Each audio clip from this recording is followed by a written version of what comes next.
दर्शकों, ये तस्वीर देखिए, बीते रोज़ ये काफ़ी वायरल हुई थी। सरकाघाट की रोपड़ी ग्राम पंचायत है, उसमें पाटी नाम का एक गांव है, वहाँ की ये तस्वीर है। तस्वीर में आप देख सकते हैं तंबू लगा हुआ है, आम के पेड़ के नीचे तंबू लगा था और उस तंबू में गांव के बहुत से लोग ठहरे हुए थे। ये तस्वीर और ये खबर, एक वीडियो खबर भी एक चैनल के माध्यम से प्रचारित हुई और आज इसका खंडन हो गया। पूरी कहानी अब मैं आपको तफसील से बताता हूँ कि हुआ क्या। देखिए, इस आपदा में हमें अलग अलग प्रकार की चीज़ें देखने मिल रही हैं। उनमें से एक चीज़ ये भी है, मैं आपको प्रधान का पक्ष भी सुनाऊंगा, उप प्रधान का पक्ष भी सुनाऊंगा और क्या ये पूरा मामला ये भी बताऊंगा। हुआ क्या, एक राष्ट्रीय चैनल के पत्रकार सरकाघाट में कवरेज कर रहे थे आपदा की, अलग अलग जगह जाके वो कवरेज कर रहे थे और उन्हें एक टैक्सी वाला मिलता है और वो कहता है कि मैं आपको एक ऐसी जगह लेके चलता हूँ जहाँ पे प्रशासन कुछ भी नहीं कर रहा और तंबू के नीचे लोग रहने को मजबूर हैं। अब जो पत्रकार जो बाहर से आए हैं, अब उनके पास इतने रिसोर्सेज नहीं है कि वो भी आपदा के समय कि वो एक एक चीज़ को क्रॉस चेक करें या डबल चेक करें। उन्हें जो सामने दिखेगा वो उसको रिपोर्ट करेंगे। तो मैं इसमें उस चैनल की या उस पत्रकार की कोई इसमें गलती नहीं मान रहा हूँ। सबसे बड़ी गलती उन लोगों की है जिन्होंने इस प्रकार का एक झूठ फैलाने का काम किया। अब देखिए आज क्या हुआ यहाँ पे। आज पुलिस पहुँची थी, दल बल के साथ पहुँची थी और इन्होंने यहाँ पे पूरा मुआयना किया। प्रशासनिक अमला यहाँ पहुँचा था और वो देखने के लिए पहुँचा था कि क्या वाकई लोगों के घरों में दरारें पड़ चुकी हैं, वाकई उनको नुकसान हुआ है कि वो टेंट के नीचे रहने के लिए मजबूर है। हुआ क्या था कि बीते रोज़ जो राष्ट्रीय चैनल में खबर चली थी उसमें ये बताया गया था कि ये लोग जो है रोपड़ी पंचायत के पाटी गांव के लोग ये इस प्रकार तंबुओं में रहने के लिए मजबूर हैं। जब इस रोपड़ी पंचायत के प्रधान और उप प्रधान ने ये खबर देखी तो उनके तो हाथ पांव फूल गए।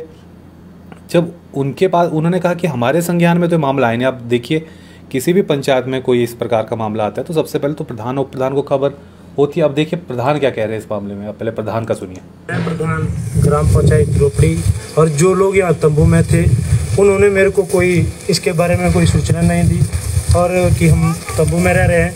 और जितने भी लोग यहाँ कल इकट्ठे हुए थे उनके किसी भी घर में किसी प्रकार की कोई दरारें नहीं आई है, कोई लैंड स्लाइडिंग नहीं हुआ है।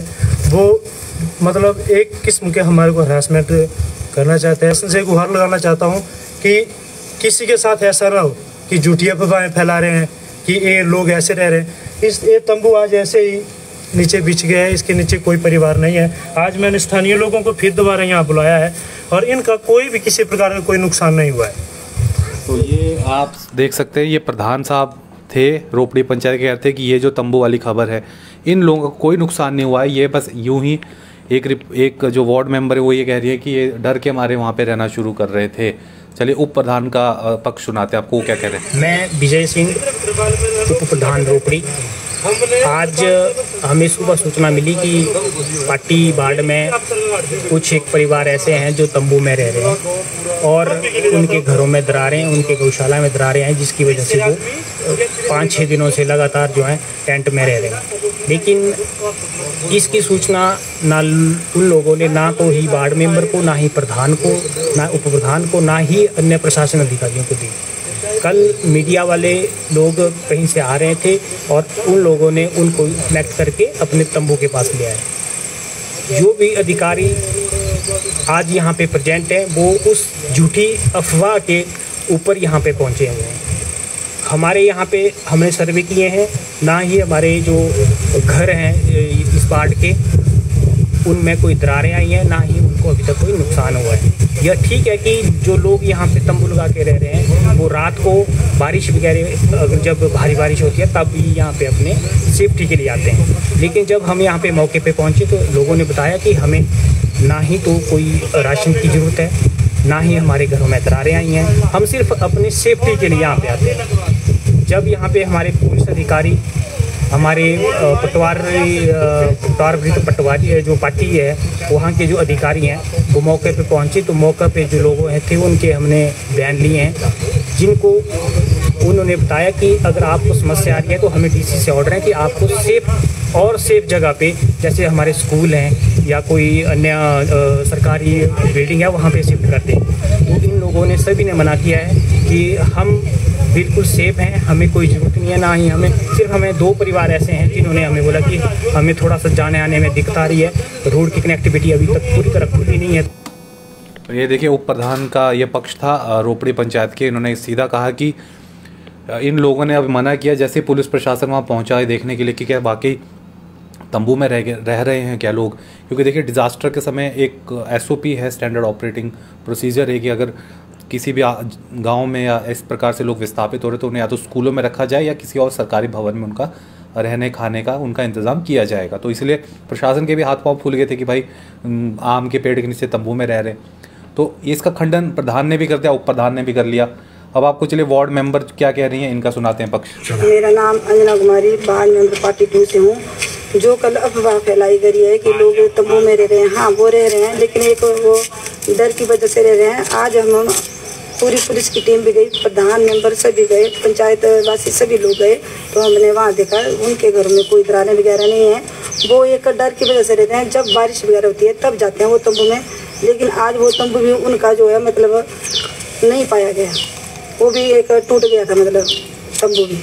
तो ये बता रहे हैं कि अब आज तंबू भी नहीं। और ये देखिए ये उनके घर है, लोगों के बिल्कुल सेफ़ है उनके घर और उन पर कोई नुकसान नहीं हुआ उनको।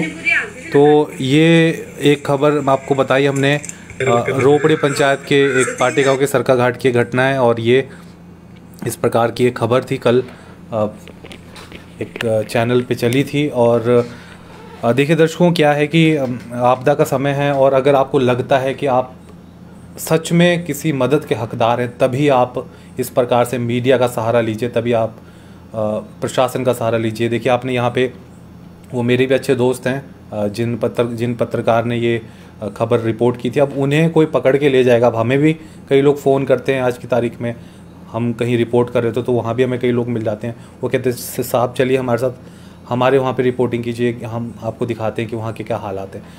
तो अगर कोई पत्रकार ग्राउंड में है, वो बाहर से आया है, आप उसको इस प्रकार से ले जा रहे हैं कहीं, और आपके सामने ऐसा दृश्य पत्रकार देखता है तो वो क्या करेगा, वो तो रिपोर्ट ही करेगा ना। वो तो सोच रहा है कि वो बेचारा अपना फ़र्ज़ निभा रहा है यहाँ पे कि इनको जल्द से जल्द हेल्प मिल जाए। तो उन्होंने तो वो किया, वो चले गए वहाँ से। लेकिन इसमें असली जो इसमें जवाबदेही है वो गांव के लोगों की बनती है, इन लोगों की बनती है जिन्होंने इस प्रकार का ये कदम उठाया था कि वो तंबू के नीचे रह रहे थे, और उन्होंने मीडिया को बुला के ले आए और मीडिया के सामने उन्होंने इस प्रकार की चीज़ें बोली कि हमें ना प्रशासन देख रहा है ना हमारी कोई सूद ले रहा है। तो कृपया करके इस प्रकार की चीज़ों से बचिए, क्योंकि डिज़ास्टर मैनेजमेंट एक्ट जो है उसकी कई धाराएं हैं जो इस प्रकार की चीज़ें करने पे आपको कठोर से कठोर सज़ा दिलवा सकती है। कतई मत कीजिए, कोई भी अफवाह मत फैलाइए डिज़ास्टर के समय। और अगर आपको एक्चुअल में हेल्प चाहिए, जैसे कि इन्होंने कहा कि 2 घर ज़रूर ऐसे जहाँ रास्ते की थोड़ी प्रॉब्लम है, घर सेफ़ है वहाँ भी, रास्ते की थोड़ी प्रॉब्लम है, जैसे कि उप प्रधान जी बता रहे थे इस जगह के। तो अब इसमें देखिए होता क्या है, जब आप इस प्रकार की कोई चीज़ करते हैं तो हाँ देखिए प्रशासनिक अमला, आज देखो प्रशासन के कितने पुलिस वाले यहाँ पहुँचे, कई SDM से लेके BDO तक ने अपना दिमाग कितनी देर खपाया होगा इस चीज़ के पीछे कि ऐसा कैसे हो गया। तो आप देखिए सरकार का जहाँ पे जो मशीनरी का इस्तेमाल नीडफुल लोगों के लिए होना चाहिए, जो ज़रूरतमंद लोगों के लिए होना चाहिए, वो ऐसी जगह पर अपना समय बर्बाद करने के लिए पहुँच रहे हैं। तो इस प्रकार की चीज़ें कृपया करके मत कीजिए, अफवाहें मत फैलाइए। बाकी अगर आपको ज़रूरत है किसी चीज़ की तो ही आप मीडिया का सहारा लीजिए और मीडिया से संपर्क कीजिए या प्रशासन से संपर्क कीजिए। एक बात और मैं बोलना चाहूँगा, हमें डेली बेसिस पे काफ़ी सारे फ़ोन्स आते हैं, कॉल्स आते हैं, सब लोग बोलते हैं कि हमारे घर का भी वीडियो दिखाओ, हमारे घर की भी न्यूज़ लगाओ, हमारा डंगा ढह गया, हमारे घर को खतरा है, हमारे घर में दरारें पड़ गई। देखिए हर घर को रिपोर्ट करना किसी भी मीडिया चैनल के लिए ये आज की घड़ी में पॉसिबल नहीं है कि हम एक एक घर का दिखाएं, पहली बात। दूसरी बात, हम उन्हीं जगहों को कवर करने की कोशिश करते हैं जहाँ खतरा बहुत बड़ा है या बहुत ही एक भयानक स्थिति वहाँ पे उत्पन्न हो गया, 5-6 घरों को खतरा है, कई परिवार विस्थापित हो गए, उन जगहों को हम कवर करने की सोचते हैं। एक एक घर को हम कवर नहीं कर सकते। दूसरी बात यह है कि अगर मीडिया आपके घर को दिखा भी देगा, आपके इलाके को दिखा भी देगा, उससे ज़्यादा फ़र्क नहीं पड़ने वाला। हाँ, आप अगर एक्चुअल में आपके ऊपर प्रशासन ध्यान नहीं दे रहा, सरकार ध्यान नहीं दे रही, तो एक ये ज़रूर होता है कि आपकी तरफ अटेंशन ज़रूर जाती है। लेकिन आपके घर की दरारें दिखा के अगर आप ये सोच रहे हैं और वो सब चीज़ें दिखा के अगर आप ये सोच रहे हैं कि आपको तो उसके बेसिस पे मुआवजा मिलेगा या कुछ होगा, वैसा कुछ नहीं होगा। जो आपके इलाके का पटवारी है या जो BDO ऑफिस है, वो जो भी एस्टिमेट लगाएंगे, वो जो कैलकुलेट करेंगे, वहाँ के जो चीज़ रिपोर्ट करेंगे, वो ही चीज़ सरकारी फाइलों में जाएगी और उसके आधार पे ही आपको मुआवजा मिलेगा। तो मीडिया में ये दिखाने से इसका कोई त्वरित लाभ कुछ वैसा है नहीं। दूसरी बात कि मीडिया को आप तभी कॉल करें जब आपको लगे कि बहुत अति हो चुकी है, और क्योंकि हमारे पास भी अब आज की डेट में लिमिटेड टीम है, समय लिमिटेड है, और कई ऐसी जगहें हैं जहाँ पे हम लोग भी बहुत रिस्क उठा के पहुँचते हैं, या हम नहीं पहुँच सकते, हम उतना रिस्क अपनी टीम को रिस्क में नहीं डाल सकते। तो कृपया करके आपको लगता है कि चीज़ें हाथ से निकल चुकी हैं या उस प्रकार से होनी चाहिए जो नहीं हो रही हैं, तो ही आप संपर्क कीजिए। कईयों ने हमको संपर्क किया, बिना इस प्रकार की खबरें दिखाई भी हमने लोगों की मदद की। हमने प्रशासन से कांटेक्ट करके कई जगहों पे खाने, जहाँ पे लोग भूखे थे वहाँ पे खाने की डिलीवरी करवाई है। कई जगह लोग फंसे थे, क्योंकि इस वक्त देखिए क्या ज़रूरत है, प्रशासन को, मीडिया को या आम जनता को, आप लोगों को मिलकर, हम लोग सबको मिलकर काम करने की ज़रूरत है। तभी हिमाचल इस आपदा से जल्द पार कर पाएगा। और इस तरीके की ये आपको आज एक न्यूज़ बताने का मोटिव यही था कि कृपया करके जब ज़रूरी हो, आपको लग रहा हो आप एक्चुअल में डिज़र्व करते हैं प्रशासन के की अटेंशन को, तो ही आप सहारा लीजिए। इस प्रकार आप किसी मीडिया वाले को अपने पास बुला के इस प्रकार की खबरें अगर वायरल करवा रहे हैं तो ये बहुत ही गलत ट्रेंड है। आपके ऊपर केस भी हो सकता है इस चीज़ का। ये तंबू वाली खबर थी, हमने बताया, रोपड़ी पंचायत है सरकाघाट की, उसका एक पार्टी गांव है, वहाँ पे लोगों ने कल एक मीडिया टीम को बुलाकर इस प्रकार दिखाया कि हम टेंट के नीचे रह रहे हैं और हमारा प्रशासन कोई सूद नहीं ले रहा। और जब प्रशासन की टीम आज पहुँची तो ये सारी चीज़ें जो है वो झूठ पाई गई। इन लोगों के घरों को कोई नुकसान नहीं हुआ है, ना दरारें आई है, ना कुछ हुआ है। ये अपनी मर्ज़ी से यहाँ पे डर के मारे रह रहे थे। तो इस रिपोर्ट को ज़्यादा से ज़्यादा शेयर कीजिए और प्रे फॉर हिमाचल। दुआओं के साथ पैसे की भी ज़रूरत है हिमाचल को। उम्मीद करते हैं कि सेंटर से भी मदद मिलती रहेगी, मिल भी रही है, और जो सरकार है, राज्य सरकार है, वो तो मदद कर ही रही है। तो इसी तरीके से सभी लोग एक साथ, आपको भी अगर लगता है कि आप किस प्रकार किसी की हेल्प कर सकते हैं, खाना ही बना सकते हैं अपने घर में, किसी को शरण दे सकते हैं, अगर किसी का घर टूटा है तो प्लीज़ दीजिए। और एक चीज़ और आजकल सुनने में मिल रही है कि लोगों ने रेंट बढ़ा दिए हैं, कई मकान मालिकों ने रेंट बढ़ा दिए हैं। ये देख के कि डिज़ास्टर में लोग फंसे हैं, तो किसी कमरे का किराया अगर 2 BHK या 3 BHK का किराया अगर 10 से 12 हज़ार होता था मंडी में, तो वो 15 से 20 हज़ार जा रहा है आज की डेट में। कृपया करके ऐसी चीज़ें ना करें। हेल्प कर सकते हैं तो हेल्प कीजिए, क्योंकि दुआएं जो होती है उनमें बहुत असर होता है, और दुआएं आपको आपकी ज़िंदगी को बेहतर बना सकती हैं, बेहतर बनाती हैं। और प्रे फॉर हिमाचल वही हैशटैग के साथ इस वीडियो को ज़्यादा से ज़्यादा शेयर करें। और इन्हीं शब्दों के साथ मैं इस लाइव को ख़त्म करना चाहूँगा। जय हिंद, जय हिमाचल।